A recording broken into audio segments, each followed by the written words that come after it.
Hello and welcome back to our homemade studios for the fifth in our series of webinars on telephone triage. I'm Andy Eaton, GP in South Somerset, and I've been involved in GP education and out of hours for the best part of the last 20 years. In the last episode, we looked at clinical assessment and risk, and in this episode, we're going to look a little bit more in detail at making a diagnosis and agreeing actions. Most of you, like me, will have been asked in the last few weeks if we're going to have to go back into hospital to help out during the pandemic. Personally, I think I would be a liability having been out of hospital practice for so long. But my answer to those folk is to say that for the last 20 years, what I've been trying to do is keep people out of hospital when they haven't needed to be there, but also to recognise when they're poorly enough to admit them and when they would benefit from being in hospital. So never before have our skills been needed so much in the community. And although it's unlikely to make the headlines, it is a really vital part of what's playing out during this pandemic.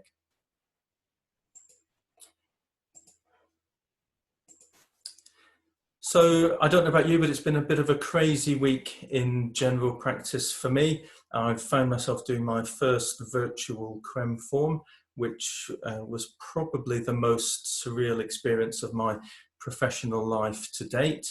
And as you can see from this tragic picture, we also had our first case of coronavirus in the surgery car park.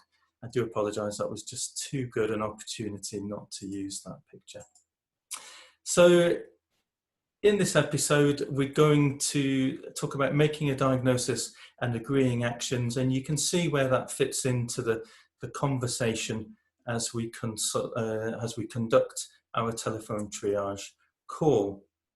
Now, homeschooling has put stress on the system, and cracks have appeared, certainly with the way our patients have sought help, and in our own patients too, in dealing with them as we speak to patients who might be calling back for the third or fourth time. And it's really important that we try and keep our cool and use the information that we've been given in order to try and make a sensible management plan, bearing in mind we could be at this for a good few more weeks.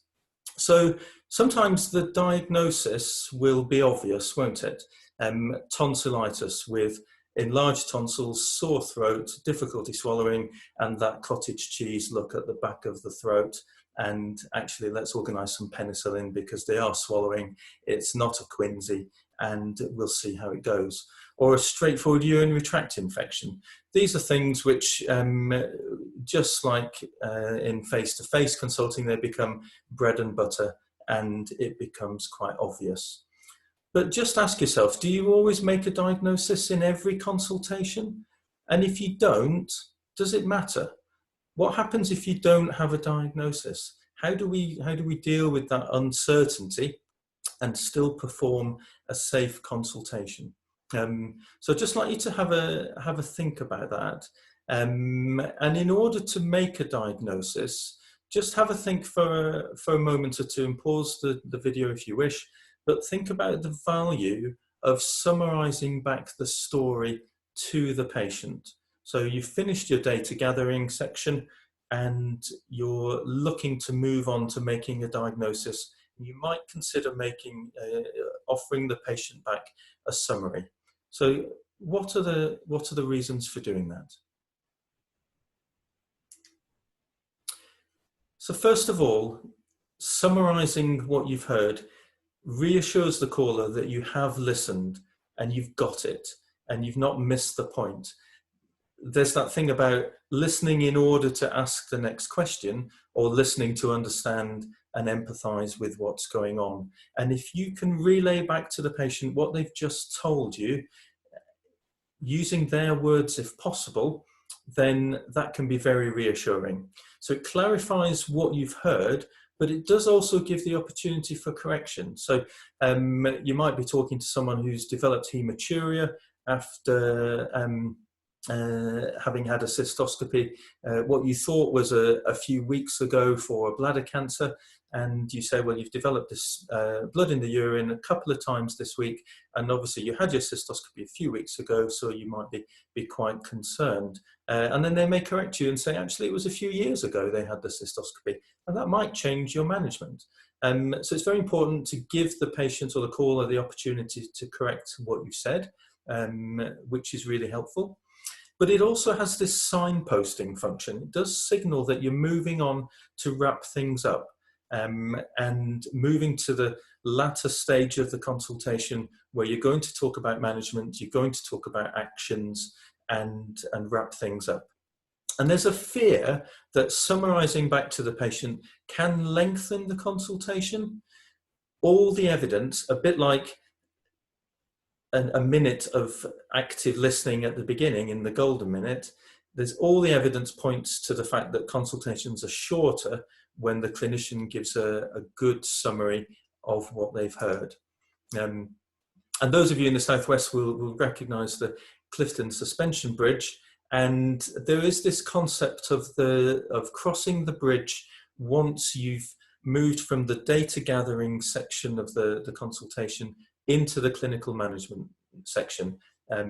This was very much explored by Damien Kenny, one of the educators in Gloucester, and some very useful resources on his website for consulting face-to-face, which obviously apply over the telephone as well. But the idea being that you do as much or all of your data gathering as possible, cross that bridge, and then talk about clinical management. If you were to discover something towards the end of your consultation and have to start again, and you thought you were wrapping it, but then you think, oh, I didn't ask about rectal bleeding. Have you had any rectal bleeding? And they say yes. Then you end up doing another 5 or 10 minute conversation about the rectal bleeding. Obviously, if it's a red flag that you've missed, you have to ask it and you have to go back and explore it. But it's a reminder to train ourselves to try and get as much of the information as possible in that data gathering section, cross the bridge, don't go back over it, and wrap up into the clinical management. And it becomes a much smoother, but a much more efficient consultation as well. As we've mentioned, if you can use the patient's own words to describe what's going on or to confirm or refute a diagnosis, particularly if they've got their own ideas and concerns, then that can be very powerful. So you mentioned about your leg playing up and the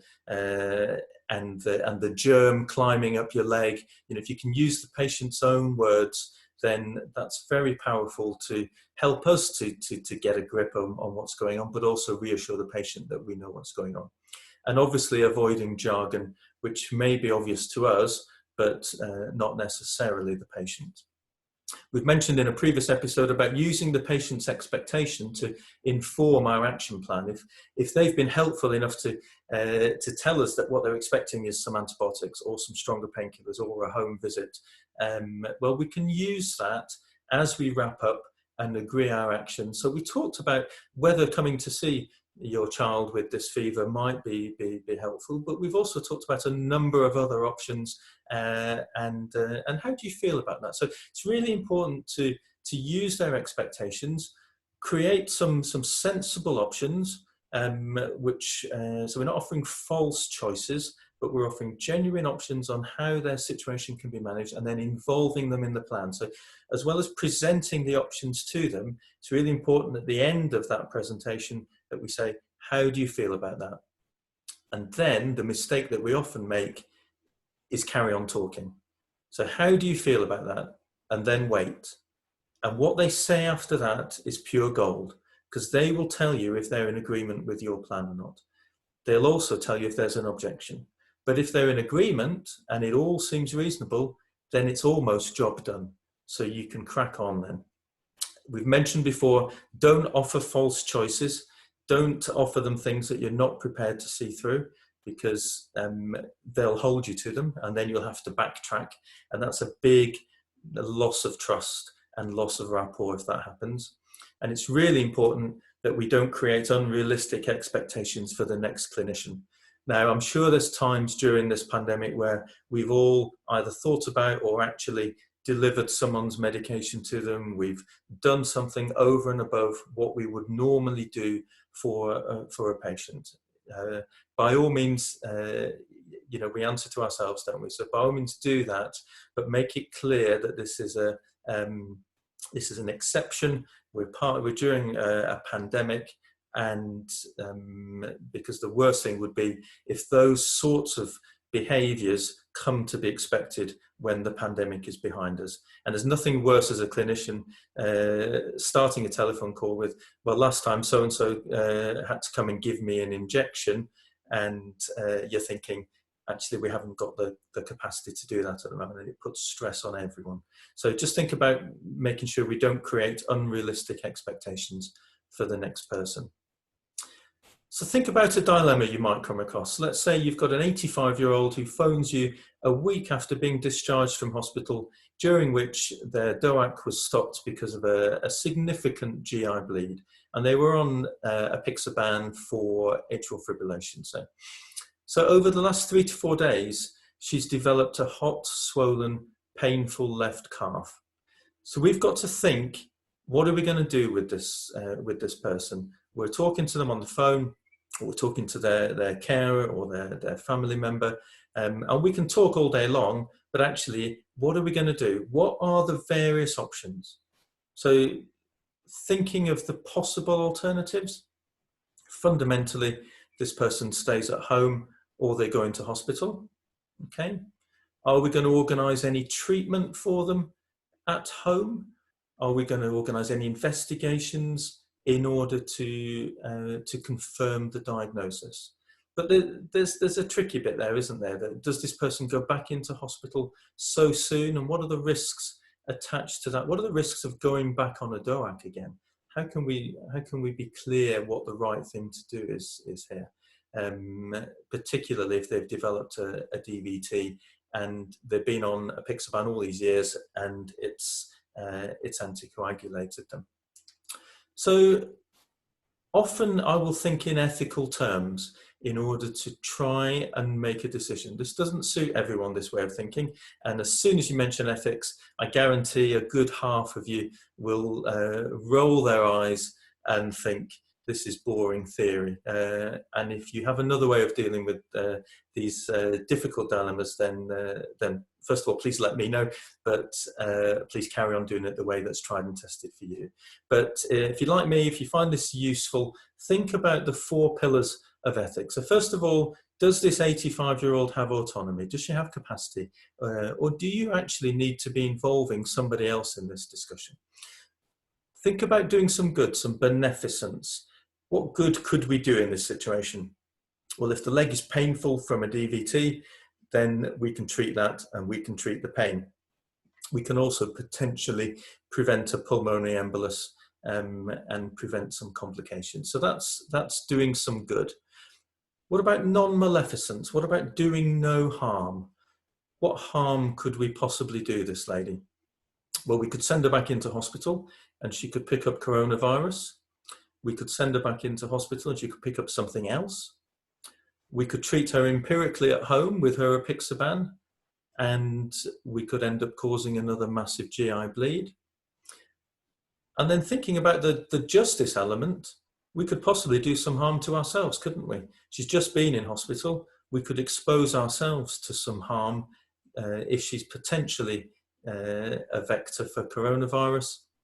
And we could also think in terms of justice, the wider implications for the healthcare community, how stretched all the different services are. Does the hospital have capacity to do a scan?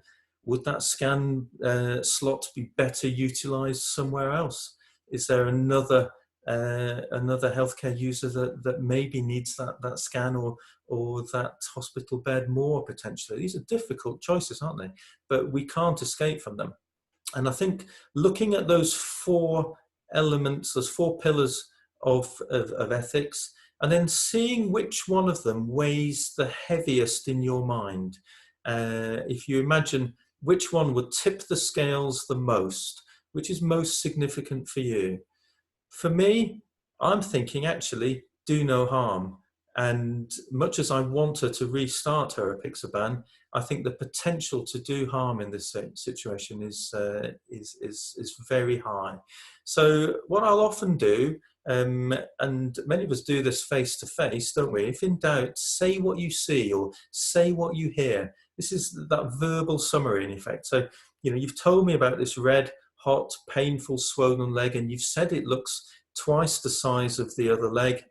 You said you've just stopped your apixaban a week or two ago when you went into hospital and had this big bleed, and now we're worried that you might have a clot in your leg, which we'd normally treat with a drug like apixaban. But if we start that up again, there's a big risk that you would bleed again. So we need some help, really, is what I'm thinking. And what you might want to do then is arrange a face-to-face assessment using appropriate PPE. Or you might think this person needs a scan and maybe there's someone friendly in the hospital you can speak to who can arrange that for you. So saying what you see, verbalizing the dilemma, putting it into an ethical framework can sometimes be really helpful. Let's think of another example. So what about the 94-year-old who lives alone, who's been on antibiotics for 4 days but is getting more breathless? Now, this could be someone with a background of COPD. This could be someone who you've suspected to have pneumonia.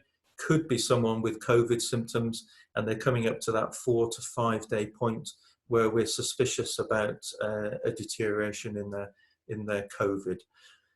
What are the options? What can we do for them? Well, fundamentally, it's the same again, isn't it? They either stay at home or they go into hospital. Have just a think for a second and pause the video if you wish. Think about what you would want to hear, what other information you would want before you were in a position to make a decision for this person.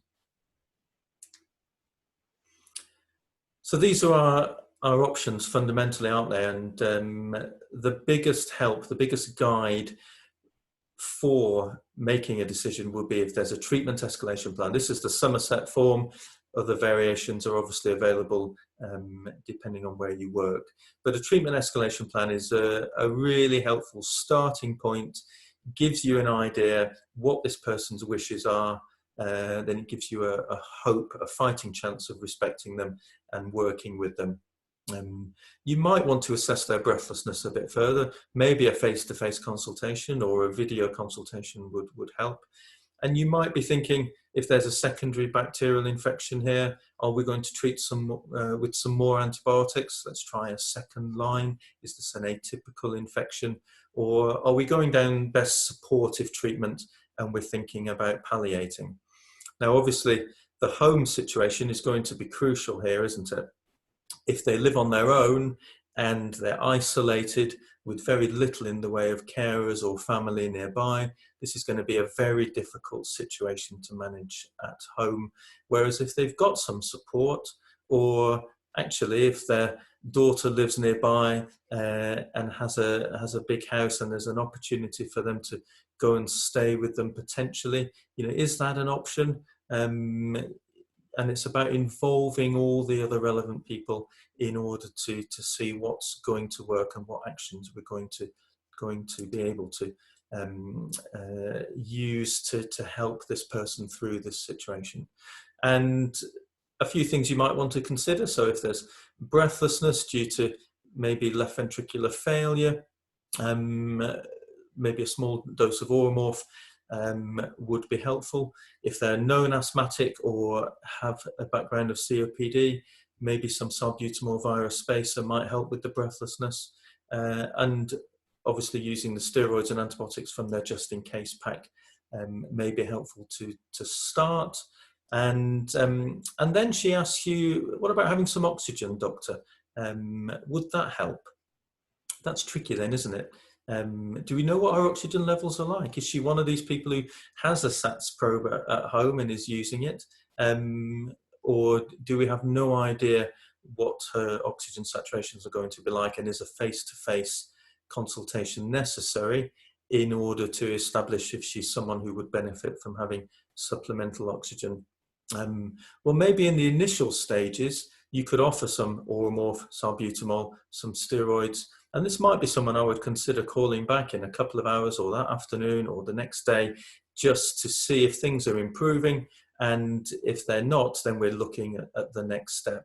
But offering a follow-up consultation for someone like this in a difficult, tricky, perhaps isolated environment can be a very helpful way of managing that problem.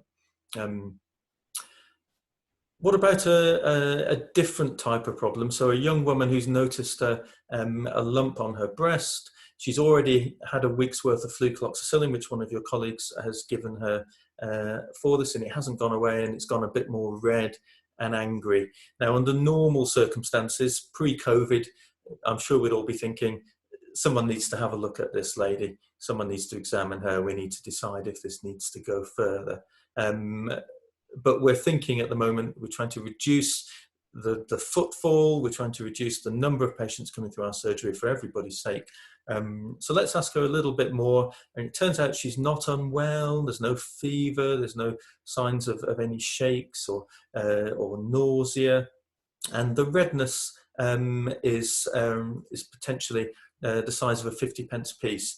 I like asking patients, how large a rash is or how large a lump is, but very rarely will they tell you in a meaningful way, because it could be a guess in inches or centimetres. But most people have a good idea how big a 50p piece is or a 5p piece. It's great for kids who've got impetigo, potentially. Is it larger than a 50p piece?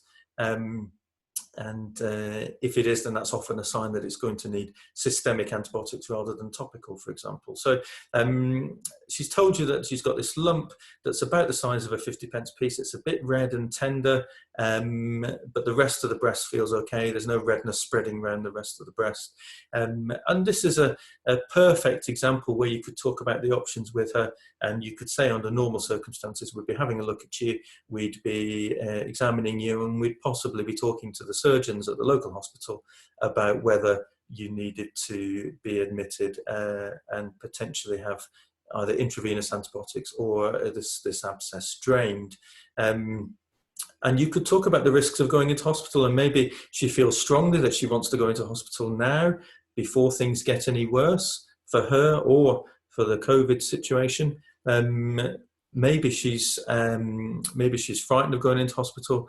Maybe there's other things going on in her life, and maybe another day or two of antibiotics and maybe a second line antibiotic would be appropriate, with some self-care measures and some careful safety netting, which we'll talk about in the next episode. But things are rarely black and white, are they? And they're often shades of grey. And involving the patient in those reasonable choices can find a way through this murky water. Clearly, if she's feverish, shaky and vomiting and the redness is spreading, well, this is a situation that's getting out of hand, and there are no real options here. She's potentially unwell and needs to go to hospital. But when it's slightly grey, involving the patient and finding a way forward can be very helpful. And then either after your summary or after your management plan, it's very important to just check in with them and check that you've got it right, check you're on the right page, check you're in agreement. And there's a lovely phrase in the book, The Naked Consultation, which Liz Moulton wrote, which we recommend to all our trainees. And it's, if you haven't got a yes, you've got to know. So you put your summary, you put your management plan out, and then you say, how do you feel about that? And then you wait and you listen. And again, don't be tempted to interrupt, but listen. Because if they say, oh, that's great, that's wonderful, thank you so much, oh, I'm so relieved, then you've got a yes, you've got a resounding yes, okay? And you can move on. It's also a sign that you don't have to overcook things at that stage, and you don't have to do any more checking. Everything's fine, it's going to work out okay, and your plan is good. Whereas if you get a little grunt or, but I'm ever so worried about this pain, if you get any kind of disagreement, that's a no. It means something's not resolved. And it might be a prompt to go back and just say, you sound a bit worried about that. Was there something else you were thinking that might be going on? Were you worried it was something else, or was there something else you thought we might need to do at this stage? And that can be a very useful checking in process. If we're a bit less certain of what's going on, we can check with the patient, we can make sure we're aligned, we can make sure on the same page, and move things forward. Other things that we often suggest for patients, which is just worth a minute talking about. So we often say, push fluids, drink plenty. Well, sometimes it's worth being a bit more specific, isn't it? Well, how much should they drink? If you've got someone with some ketones in their wee, actually you want at least 2 or 2.5 litres of fluid on top of tea and coffee, and avoid all alcohol. So, be specific in the instructions that you give. Or you want to try and make your pee a pale yellow colour. If it's dark yellow or orange, you're not drinking enough. So that can be helpful in terms of fluid. We all have our standard advice for treating, say, a feverish child or the distress associated with fever. Obviously, there's some controversy about ibuprofen at the moment, whether we should or shouldn't use that in potential COVID, but treating with paracetamol is normally fine. Fluids, maybe a tepid sponge rather than a cold sponge, or certainly a cold bath often has the effect of putting the temperature up because the body shuts down and tries to keep warmer, and so the temperature goes up. So don't cool down too quickly. Equally, a very gentle fan rather than a fan that's blaring and cooling us down to the point that we're shivering. What about cough? Do you recommend cough linctuses or cough medicines? There's so many available that people might swear by, and that's up to them. That's their choice. What about steam inhalations? There was a trial a few years ago which looked at the risks of steam inhalations, and it showed a very high risk of burns and harm that was caused, and it was advocating that steam inhalations were confined to history. Well, actually, yes, there are risks from steam inhalations, but the study was done in a burns unit from a plastic surgery department. So it's important to look at the data in context. And for the vast majority of people who use steam or put a bowl of warm water with some Vic or Obasol or whatever they swear by, that can be really useful symptomatically to help with a cough. And many parents will find themselves at 3-4 in the morning getting the shower going or the bathroom all steamy, and it's one of the only things that will help with a cough. So just worth offering those, but do give appropriate warnings and make sure people are sensible and don't burn their noses. One of the most common options we might offer is antibiotics immediately or delayed, or we may offer this masterly non-intervention options, which basically means doing nothing, but it's a considered option. It's, well, let's actually let this run its course. These pains that you're waking up with in the morning around the shoulders, maybe it's polymyalgia, maybe we'll try some anti-inflammatories or some painkillers, and we'll see if things improve. Obviously making sure there's no fever associated with it if you're using anti-inflammatories. But if the pain is still there in a couple of weeks' time, then you might want to think about checking an ESR to make sure it's not polymyalgia, whereas it may just disappear after a few days, in which case it's fine. As we're wrapping up towards the end of the consultation, we're probably moving more to closed questions. Open questions can invite a slightly longer unnecessary reply at that stage. So rather than saying, where do you normally get your prescriptions from? I'll try and be specific. Do you normally get them from Boots or Lloyd's? Other chemists are obviously available. But if you give them a choice, they will tell you. Sometimes I've spent 4 or 5 minutes at the end of a call with someone going off into a rant about how busy the chemists are and how many prescriptions have not been done properly for them recently. And I wish I'd just asked them, shall I send it to Boots for you? So be selective with your open or closed questions. And obviously, there's various resources that you can signpost patients to. So in summary, a good summary can help you and the caller make some sense of the information that you've gathered, and it can signpost that you're coming to an end and talking about the management plan. Just ask yourself, have you reached a conclusion about what's going on? It's okay if you don't have a diagnosis, but it's really important that the patient is clear what's potentially going on, understands it, and obviously we'll talk about safety netting next time. Have you offered some sensible options and tried to empower them to take some action where possible? And have you clarified what action you will take? It's really important, if you promise to do something, that you then do it and see that through. And just think, if you're in any doubt, would putting it into an ethical framework help you to try and make sense of it? Say what you see or say what you hear, and hopefully it will become clearer to you what the right thing to do is. So that's step 4. Next time, which will be our final episode, we'll talk about safety netting, documenting, and self-care. And this is a reminder of why we put these webinars out. These are unusual times we find ourselves in, where most practices are offering telephone triage now. For the Somerset residents amongst you, you'll recognise this as a stretch of the A303, somewhere between South Petherton and Ilchester. And you'll notice the unusual thing is that it's not chock-a-block with traffic or caravans during the Easter holidays, which is very unusual. And when all this is over, you can be fairly sure that the A303 will go back to form and be full of caravans and traffic again.